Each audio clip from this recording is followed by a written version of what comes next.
Hello and welcome to Mad Owl Goes Racing. Now, today we are in Project Cars having a look at the Pavey Longhood S.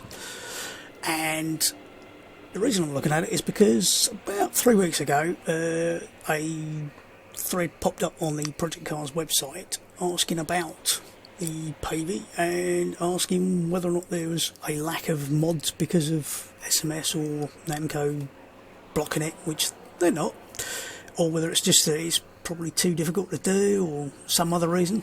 Now, interestingly, Mike over at Sim Racing 604 did actually have a look at this particular car about 6 days ago, and he was looking at it on the basis that, and quite rightly so, with Automobilista 2 using the Magnus engine, will that encourage more of the more established, shall we say, modding teams to start having a look at the Magnus engine and how difficult or otherwise it is to put in the cars?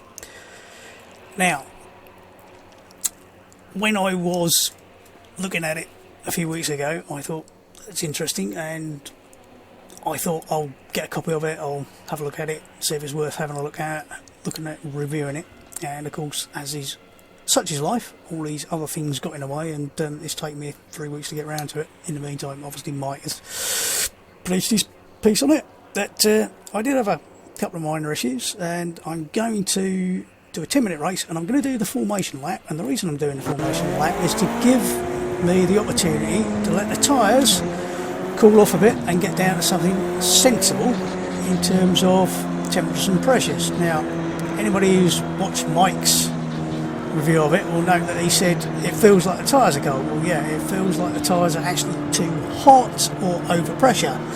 Now, this is one of the few things in Project Cars 2 that actually annoys me, is the slightly bizarre temperature pressure thing when the tyres are hot at the start of a race like this. This car, when I tried it, having sorted it out, and I'll get onto that in a minute, actually is sort of third fastest of the LMP 900s. It's pretty much on a par with, round here anyway, pretty much on a par with the Bentley Speed 8.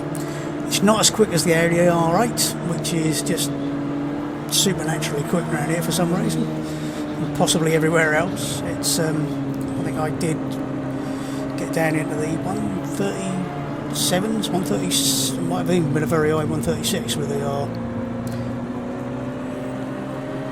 R8. This, my first flying lap once I sorted it, was a 148.8, so a couple of seconds slower maybe, but again in line with Bentley. And there is a nice spread between the top and the bottom of the class, so obviously they do cover from the just ahead of us here, which I think is the Ferrari. It is the 333 SP, which is the 1996 car, all the way through to sort of 2003, I think the Audi is. Yeah. Don't get caught out when the cars will accelerate all of a sudden. Now, the cars are a little variable in their speed, and they're also mostly very nice to drive. The only exception to that is the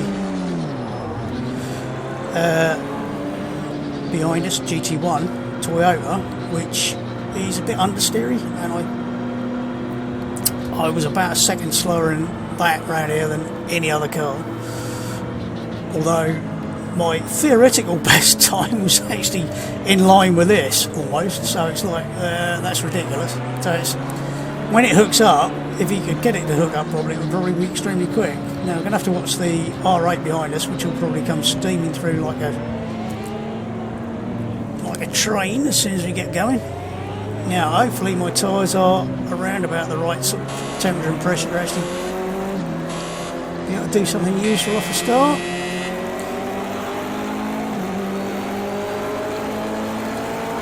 I'll still be a little bit cautious in the first few corners, because basically the AI will possibly be a bit flaky as well, so... He's clear. Oh dear, like I said, the AI will be a bit flaky. Got one on your right. Car right. Now, Still too wide, right side. I did say that I did have a couple of issues with this. The first one was actually whoop, All clear. a minor issue with trying to buy it. There's one buy button on the VRC site for the Pavey, and there are then two download buttons, one for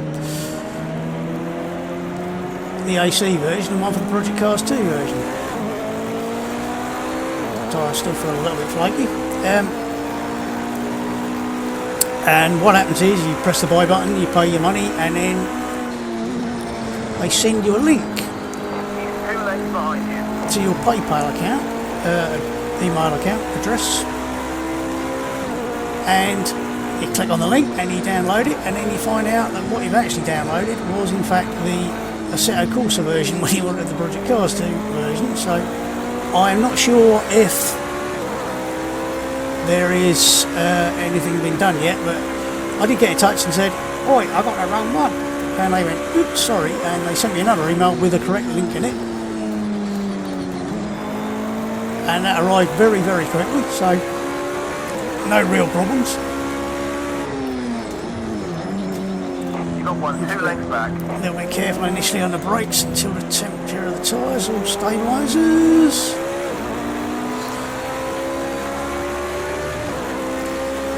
And there was, of course, an issue, oops, when I started to drive it, in that it felt really bizarre.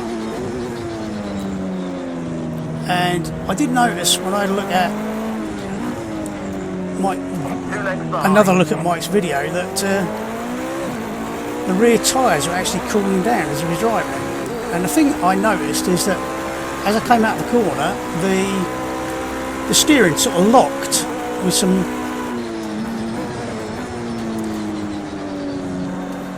lock on, so you'd be coming out of, say, here,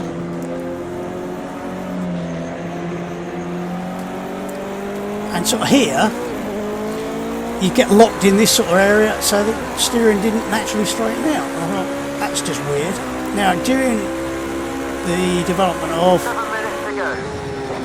Project Cars 2, there was a couple of times where some of the steering geometry wasn't quite right on the cars, and what would happen is you get weird inversions, especially on the brakes, and it was extremely strange, to put it bluntly. It's almost like on the old Logitech wheels and things, on some things you have a little box to tick to go invert the FOB. And if you've ever run it upside down, that's what it feels like. This didn't feel quite like that. Then I noticed that the front tyres were getting rather hot rather quickly, and the rears weren't heating up at all.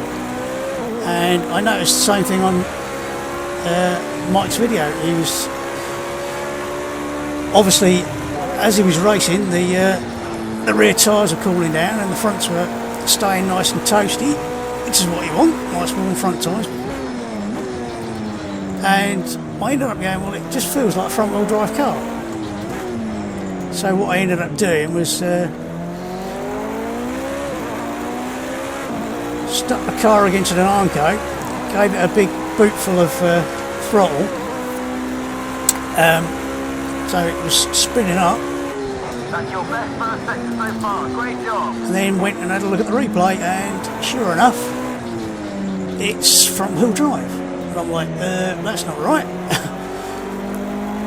I know it's got a front engine, but it's meant to be driving the rear wheels, just the same as the Esperanto GTR, because it's basically the same drivetrain, the same engine and gearbox. And I thought, that's really strange. What do we do at this point? And I thought, well, hang on, one of the things you have to do is put a load of info in the driveline.rg file, defines what sort of driveline it's got, which is the gearbox, the differential and everything else. And I had a look at it and went, oh, hang on a minute, it's got like all the settings for all the other cars, along with what all the gearboxes are, what the One leg back. things like clutch settings and everything else. And I think, well, if it's got all the other cars in it, has it actually got the Panos Esperante in it? Nice one. UPV. I used my search skills and in Notepad went find Panos, and there it was. And it had a different line, and the one for this car said He's 2 legs behind you. AWD, etc, etc, and I think, well, AWD surely is all-wheel drive. And then it sort of clicked that in fact it was feeling quite a bit like some of the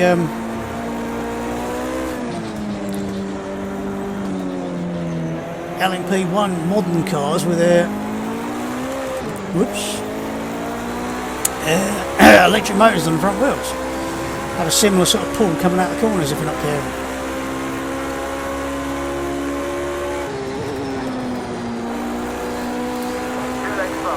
And I sort of looked and went, well, can I just cut that and paste it here? And that's what I did. So, did a bit of a cut and paste job, and suddenly we went, as soon as we got back in the car and went, 3 minutes remaining. let's get back in the track, I thought, oh my god, this feels like a completely different car, and it feels absolutely wonderful. Great job. Keep it up. It's, I'm trying to think of the right words to describe it. It's just so natural to drive. The only thing you do have to watch out for is a little bit of caution on the brakes, because you can quite easily on the down change, especially in a second somewhere like there. I don't know if you noticed, the back end can get a little bit squirrely, so give it an extra bit of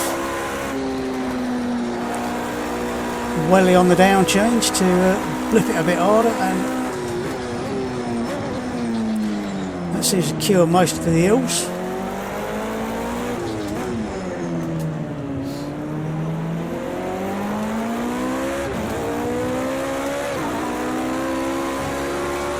Now see if we can catch these cars ahead.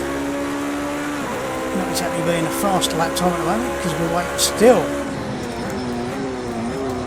waiting for the car to come to us a little bit.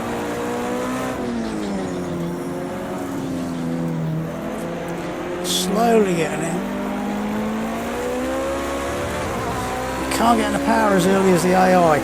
Not by quite a long way coming out of there and a couple of other places.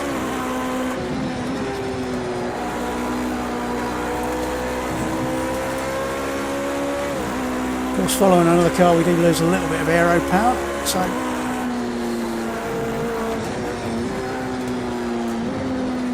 little bit wide, a little bit scruffy, but I think we just about got away with it.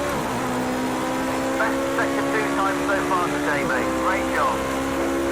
I can feel 1 the minute remaining. slowly building up a bit more grip in the front end as the tyres come to us. Like I said, it's actually, if you go out on a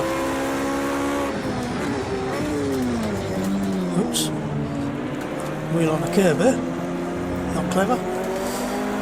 In private practice, basically the second lap in it, it was like, oh, sublime, and I'm actually lapping nowhere near as fast at the moment as I was in private practice. Probably because it's a bit warm. Track temperature is about 40 odd, so, and the default is to use soft tyres, so it's a little bit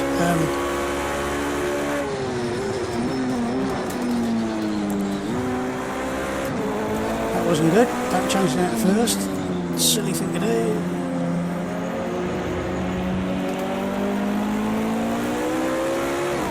Again, you see AI getting a little bit of a jump on us. Let's see if we can actually get past him.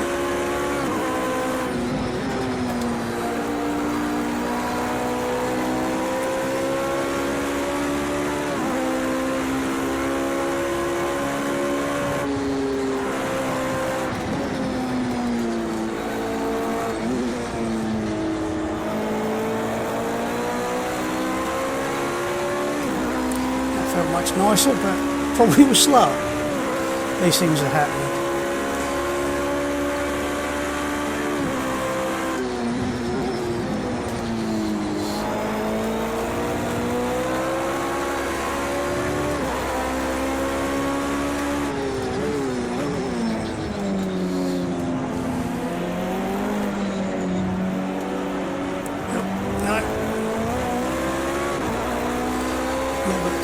Too much understeer coming out the corner there, so I'm blaring up the inside there. I'm recording that and that. So what do I think of it? Well, I think it's a very nice mod. Okay, hopefully it's going to get the slight issue sorted out. Oh, thank you. It's cooling down that, not ramming down that.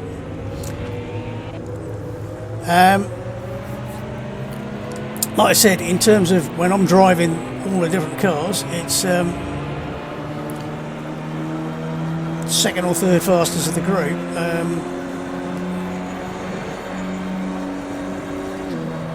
Don't know why the cars are so damn quick around here. They were doing 144, I think, or something ridiculous one of them, when I was at 95 or 98 on the AI setting, which is utterly ridiculous times. It was actually, like I said, faster than it had been at 105, because presumably they're trying to overdrive at that point. So that's the Pavey Longhood. I keep wanting to say Longhood S. And I say, if you want an extra car to run in the LMP 900 class, there's 5 in there at the moment. This will make it 6. It is a great addition and well worth the very small amount of money that they're charging for it. So there you have it, a review. I will put a quick detail in the description on, if you have already bought this, how to make it so it actually feels like a rear wheel drive instead of a front wheel drive car. And if you haven't got it, get it. So for now, that's all from me.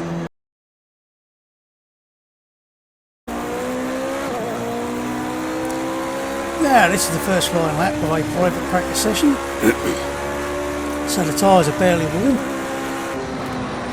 And the tarmac's definitely not had any rubber laid down on it, so it's as green as it's going to get. And we're just going to see how quickly we can go around here compared with what we're doing at the race laps.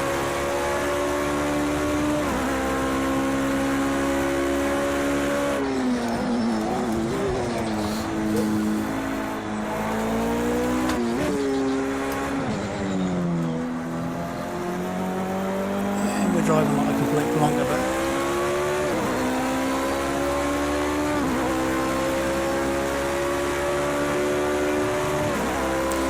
literally, this is exactly the same car and exactly the same circumstances. The only difference is, A, we're not following another car, and B, our tyres haven't got too hot yet.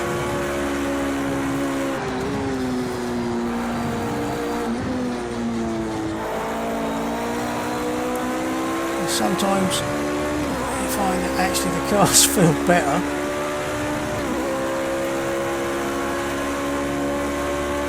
when they've got stone cold tyres, or relatively cold tyres. And as I said, the defaults for this car are the softs, and you might actually be better off with the hards in a race. I I don't know.